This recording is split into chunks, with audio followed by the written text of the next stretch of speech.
Hi, welcome to Oklahoma Oasis. We're talking to Jamie today, and Jamie's had her daughter diving now. We're at 80 treatments, 80 therapy sessions as of today. And anybody that's been here knows we have a little celebration and put a picture on the wall, and we're going to have a blast here in a little bit. But I like to use this time just to kind of give an overview of where we started, what our issues were at first, where we have ended up now after 80 sessions. And so I'm going to just ask Jamie to give us a little background as to what happened and how you found us. I'll just let you talk. We'll visit a little bit. Well, my daughter Sophia, she was born totally healthy in 2011, and we had no idea that she was born with what's called an arteriovenous malformation. So it's kind of like an aneurysm in the brain where the vessels are malformed and it builds up pressure over time. So when she was 3 weeks from turning 6 in 2017, it ruptured in the middle of the night. No warning or anything. And so she had a brain bleed from that. And then while she was in the hospital, she also had a stroke on the same side. So she had lots of damage to her brain and long recovery. So it was early, while she was still in the ICU, somehow I came across an article about hyperbaric treatments helping with stroke patients. So it was kind of on my mind early on, and I thought, wow, if she ever gets healthy enough to do that, I want to try that. So as she recovered, I just looked in Oklahoma City, like, how much does it cost? Where is one that's near me? And came across your website. So I was like, okay, I really feel like I want to do this. And so we started doing treatments, and I was surprised at how comfortable she was inside the chamber, and how, even just in the first few dives, we started noticing that she was having a little bit more personality coming back. And then when we started the new protocol for her. So just to be clear, we did 40. We did for the first 40. Mm-hmm. So I'm not sure what the protocol's called, but we did the first 40 and noticed good changes with the personality and just different things like that, kind of subtle changes. And then you laid off for a month. Yes, we took a little break for summer, took a trip, came back, started the next 40. And I don't remember how far into that when we were. It was about number 65, so we were about 15 into or 25 into the next 40. And we had used a different protocol on another stroke. I was involved at another clinic, and we changed it up after we did get into several treatments and said, let's try this. And I think immediately there were... It was pretty much immediately we started noticing some really great improvements in her memory, in her attention span. She is really affected on the left side of her body and has a lot of left side neglect. And she started paying more attention to the left side, just doing all of these things that we hadn't seen her do since the stroke. And so it was not a subtle change at that point. It was pretty much all her physical therapists could tell, and people just at church could tell a big change, and it was a kind of dramatic improvement at that point. So what are you hearing from your doctors is it Children's? The Children's Center. So what have they said about HBOT when you first went this direction? Were they on board, or I'm just kind of curious what they're... Well, I've told pretty much all of her doctors that we've been doing it, and they're very curious on if we've noticed any changes. And so we definitely haven't heard any discouragement towards it, but a lot of them don't really know about it, I think. Well, let's talk a little about that, because with hyperbaric oxygen therapy, there's 14 recognized conditions that you can go to the hospital. A doctor can write a prescription, and the hospital will allow you in the chamber to do therapy for 14 conditions. CO gas, burns, diabetic foot wound are some of them. But they're very, they're very stringent about these are the 14 and you have to fall into this category or you're not going to get in that chamber. And at the hospital, the costs for doing these types of therapies are pretty expensive. Did you ever get any numbers from anybody in the hospital world? Well, no, but when we were first one of the first ones we came across was at a hospital, and it was like, oh gosh, like $10,000 a treatment or something crazy like that. And my husband and I were like, oh my gosh, we can never afford that. But that's when we found the private clinic, and it's like, wow, I didn't realize that you could go in for all these other well, it's difficult. Yeah. It's difficult to open up this type of clinic, and the pushback is somewhat extreme because, where they're charging literally, when they say 10,000, I mean 6,000 to 10,000 is always what I'm hearing. Yeah. And that's for a 1 hour therapy. Right. And so, here I think we're at I haven't looked at your chart, but I think we're at an hour and a half therapy. It's 111 minutes, I believe. Yeah. So you now from door open to door close, we're about 2 hours, and I don't know what numbers you are. Our base is $250 per hour, and then when people come in and they're able to prepay, we want to discount that. We want people to pursue it, which you did, and because we bought the 80 treatments up front, and that was a lot more affordable that way. Exactly, and so there are some things that you do one and done, not many. A migraine headache, you might get in and relieve that instantly on a migraine headache, but typically it's going to be a minimum of 10 therapy sessions, and typically, especially on injuries, concussion, anything that has to do with the brain, if you're going to try to do the brain well. Well, and that's one of the things we've learned just from experiencing her journey is that, they told us when her stroke first happened that this was a marathon, not a sprint. Right. And we have seen that. She's almost 22 months post-stroke now. And so we're used to the endurance type of thing. So I was fully prepared and willing. We've been doing this since March. So the better part of this year, we've been coming up here. And so I knew it was going to be a commitment, but I'm really glad that we did. Something that we've not, and I mentioned it right before we started recording, something that we've not done, she's only done one session of neurooptimal, and in very layman's terms, the way I'm going to explain this is the hyperbaric oxygen therapy literally rebuilds the pathways for blood. So it's allowing blood to flow in areas that it may not have been flowing in, and that's what you get out of HBOT. So if we can get the blood flowing and reinvigorate those areas of the brain that have no blood flow, then now all of a sudden that brain tissue is coming back. But what we haven't done is connected the neural pathways. So if by using neurooptimal, which is another therapy that we have here, for instance, we have a lot of concussion clients that come in and they do HBOT, and then they walk out of the HBOT room and they go do a 33-minute session of neurooptimal.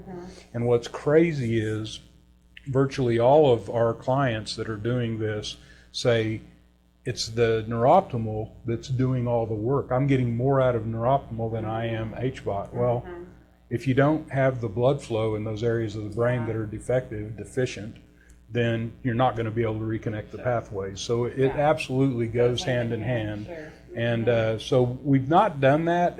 Time, the commitment that you guys have made to do this, and your mom has made, and your husband has made, and I could go down a list of people that as we did this, and to start off this therapy, we did have mom in with her daughter, and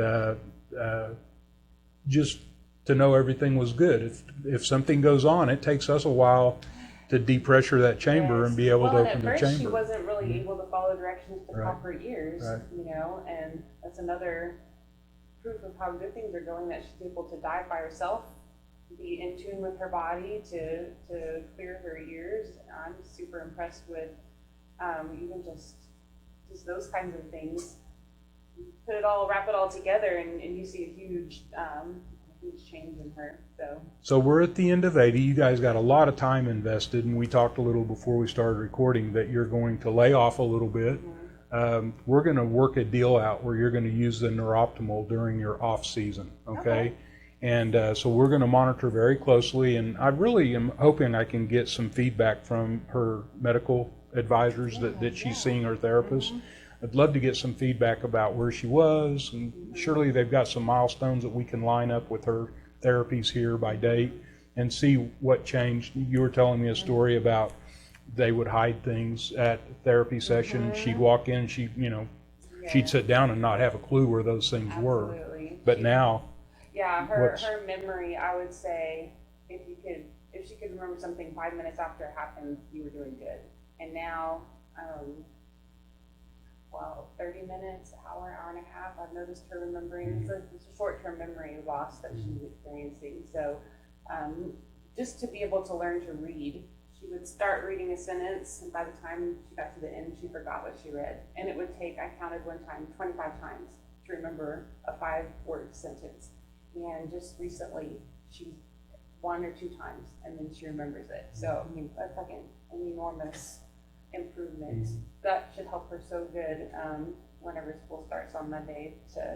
I'm so eager to see that she makes some good games this year. Well, we definitely want to stay engaged, and if there is any regression, sometimes we see regression in these types of cases, so if that even starts, we're going to reevaluate and restart whatever we need to do. Absolutely. But again, I want the medical community that's following this, I want them to engage our journey. I really want to work with them. And I'm impressed that they've been supportive of this, because a lot of times we don't get that. And so to be able to work with them and get their bottom line assessment, what they think's going on, is really huge for us too. And I appreciate you keeping them involved with the process. She did recently have an MRI, and her neurovascular surgeon told me that a small area was revascularized. So that's the new blood flow. That's where blood's flowing again. That blood's flowing that wasn't there. Was it a nuclear MRI, or were there colors on that? I didn't know that you had one done. I wasn't paying attention. I don't know. I have not received it. It takes like a month to receive medical information, but it was actually not an MRI. It was an angiogram where they shoot the dye. There's another MRI. It's called a spec image, and they do those. The NFL's using them big time, following our players in CTE. That's really the only thing you can do, as you know, at the very end of their lifespan. They do an autopsy to identify that they had CTE. So we're trying to, when I say we are by no means a doctor. We provide oxygen. That's what we do here. And it's from your doctor's prescriptions that we provide oxygen. But we do have some knowledge, because we get to follow these clients, and that's what's cool, is to watch them progress. And but what's called a spec image gives you a color picture of the brain flow in the brain. And it's not even widely accepted in the medical community. There's people that push back on that technology as well. So we're all learning. I think that's probably something that has been the case all throughout the evolvement of medical things. There's always people that push back about germs and push back about bacteria, and then it becomes a theory that is accepted. And I think that this is one of those things that we're going to get enough documented cases of improvement that it will become an accepted thing. How do you take a client like your daughter and say, we're gonna take these 10 kids that have the same problem. These aren't going to get HBOT. They're going to think they are. They're getting a placebo, which is oxygen. So I mean, how do you do that? You almost got to follow each individual client, understand what they're doing, document their progress, and say, this is what happened when we did this. And the change in protocol and the instant. What happened? Hindsight's always 20/20. Would we have started that at dive number 20? We always have to get that baseline, and we have to get that starting point, which did you know, if all that hadn't happened, maybe this light switch wouldn't have got turned on. So these are the things that we try to identify as we do this and follow a client. And the more of us that can do it, the more clinics, the little independent clinics like this that can do that, making it affordable. Insurance doesn't pay for it yet. Right. And I don't even know if I've shared this with you. I've been working with the legislature, and a good friend of mine, Representative Stegall, out of Yukon, has asked for an interim study on using HBOT for TBI and PTS, and it got approved. So we're engaged with the legislature, providing them. The neat thing about the interim study is they're not doing a study on clients. They're doing a study gathering all of the studies that are out there, and they're going to identify how can we go forward with insurance. How can we go forward and make this recognized, you know, in Oklahoma? And I got to say, it's, you know, I remember, and I wasn't involved, I just remember watching it on the news maybe 15, 20 years ago when autism was not recognized and paid for by insurance. And it was only because a bunch of parents said, hey, this is ridiculous that autism, it's something, it's an insult that needs to be corrected, and that's why we have insurance. And so now a lot of therapies are covered under the autism spectrum that used to not be. And so until parents start getting vocal, which we've talked about the group down in Austin that we're kind of pursuing and don't have anything nailed down yet, but as that comes together and as other parents that are in your situation, that's how, you know, we make some noise and say, why can't this be affordable? Why can't insurance pay this very, you know, we're talking 1/20th the cost of going to a, if even that, I mean, it's literally, it's 1/40th the cost of going to the hospital per hour. Definitely. Why can't we get that where insurance recognizes it and pays for it? And Absolutely. So that, especially with the low incidence of any kind of, you know, adverse reactions. I mean, there's not anything. well, another caveat of that, you know, there are things, those 14 conditions, some of those are severe, and you have to have doctor assist, and the doctor is standing next to the chamber. Wow. I mean, imagine if you had some of the appliances that are at the hospital are in the chamber with you to manage your health while you're, I mean, there are issues that require that. And maybe they need to be $10,000. You know, I don't know what that number is. But there's a lot of people that we have for clients here that don't require a doctor assist. It's a wellness more than anything, and that they get great results out of it. So anyway, well, thank you so much. You're a great person to do this for your children and or for your child that has had to deal with this. I can't imagine being in your situation. And getting other parents to understand that there are things to do out there that may not be mainstream is the reason I wanted to ask you to sit down and visit for a minute. So I thank you very much. Thank you so much, and thank you all for everything you've done for Sophia. It's been a joy to come. We'll miss everybody. Well, we're going to keep in touch, and as we got some events coming up that we're going to invite our clients back and invite those that have a question, invite those that don't know about it yet. So we'll have some little get-togethers coming up, and we expect Sophia to be there to encourage those other kids to get involved. Yeah, I'll invite everybody. A lot of people follow Sophia's. I know they do. Yeah. So that's awesome. Well, thank you again. Thanks for your time. Appreciate it.